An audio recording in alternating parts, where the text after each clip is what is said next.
Bapak dan Ibu guru, kita pasti sudah pernah mendengar tentang PISA atau Program of International Student Assessment, sebuah alat uji internasional yang diselenggarakan oleh Organization for Economic Cooperation and Development atau OECD. PISA menguji dan mengevaluasi kemampuan siswa dalam 3 area, yaitu literasi baca, IPA, dan matematika untuk kelompok siswa usia 14 sampai 15 tahun dari 76 negara yang berpartisipasi termasuk Indonesia. Mari sama-sama kita cermati grafik berikut ini, khususnya pada literasi membaca. Tampaknya dari grafik berikut, hasil dari evaluasi PISA menunjukkan bahwa siswa Indonesia menempati nilai tertinggi di angka 402 pada tahun 2009 dan terendah di angka 371 pada tahun 2018, yang mana menunjukkan adanya tren penurunan kemampuan dalam kurun waktu kurang lebih 8 tahun. Mengacu pada kategori capaian PISA, skor 371 mengelompokkan siswa Indonesia di kategori 1B dari 6 tingkat kategori yang tersedia.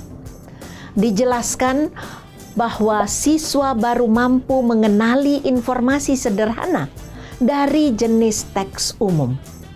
Kemampuannya masih berkisar pada menemukan lokasi informasi yang eksplisit. Capaian ini masih tergolong rendah jika dibandingkan dengan rata-rata capaian negara-negara OECD lainnya.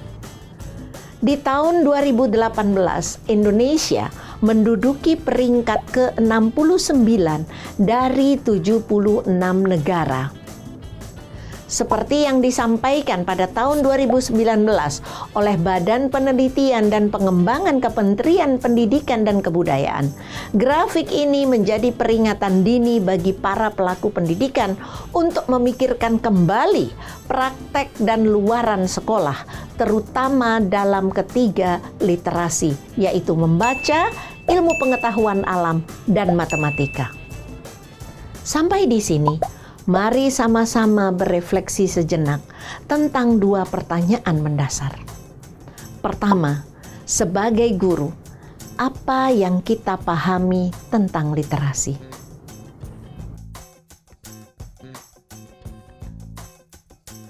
Yang kedua, bagaimana caranya kita membantu siswa untuk meningkatkan literasinya?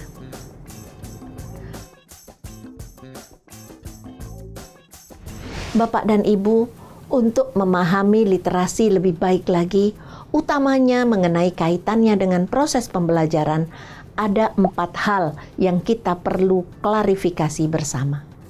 Yang pertama, literasi bukan hanya tentang kemampuan membaca dan menulis saja. Ketika peserta didik kita mampu membaca dan menulis ulang suatu teks, tidak menjamin bahwa mereka sudah mengolah informasi yang didapatkan dari teks tersebut. Yang kedua, literasi bukan hanya menjadi tanggung jawab guru yang mengajar pelajaran bahasa. Literasi erat kaitannya dengan proses berpikir siswa untuk mencerna informasi, baik informasi matematika, ekonomi, sejarah, biologi, dan yang lainnya. Perlu diingat bahwa literasi bukan semata-mata berfokus mempertanyakan apa yang siswa pelajari, namun lebih pada bagaimana mereka mengolah dan mengungkapkan kembali informasi yang mereka terima. Ketiga, dengan adanya perkembangan teknologi dan informasi yang sangat pesat, saat ini informasi tidak semata-mata hanya ada pada guru. Oleh sebab itu, praktek mendidik secara global telah berubah. Praktek mendidik saat ini tidak lagi menuntut siswa untuk mengoleksi dan menghafal informasi, melainkan mengolah dan menggunakannya secara lebih bermakna. Pada saat ini, jumlah informasi yang diterima oleh siswa relatif tidak terbatas dan dapat diakses dari berbagai sumber selain guru dan buku-buku teks. Oleh sebab itu, perlu disadari oleh para pendidik bahwa keterampilan yang perlu dibangun oleh siswa adalah memilih dan memilah informasi yang dianggap perlu.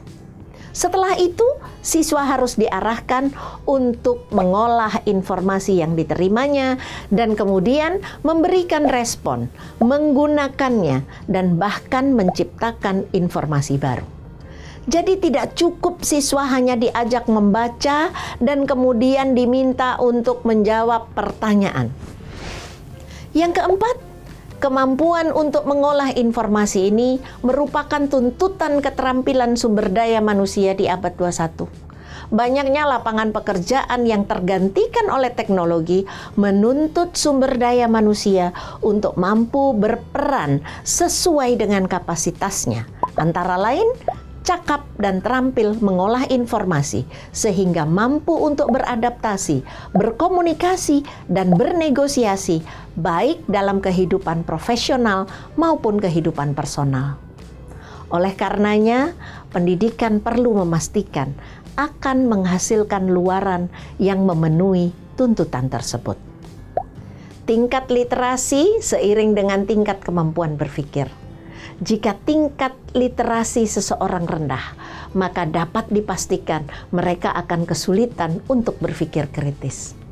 Hal ini menunjukkan bahwa literasi adalah keterampilan mental berpikir peserta didik dalam memaknai informasi yang mempengaruhi tidak hanya pengetahuan, melainkan sikap dan keterampilan dalam mengambil keputusan, baik keputusan kecil maupun keputusan besar dalam hidupnya. Bapak dan Ibu guru, semua mata pelajaran merupakan media untuk meningkatkan literasi siswa. Karena dalam setiap mata pelajaran kita berinteraksi dengan informasi dalam berbagai bentuk teks. Dibutuhkan keterampilan guru untuk memimpin proses pembelajaran yang mengarah pada pengelolaan informasi dan bukan sekedar pengumpulan informasi.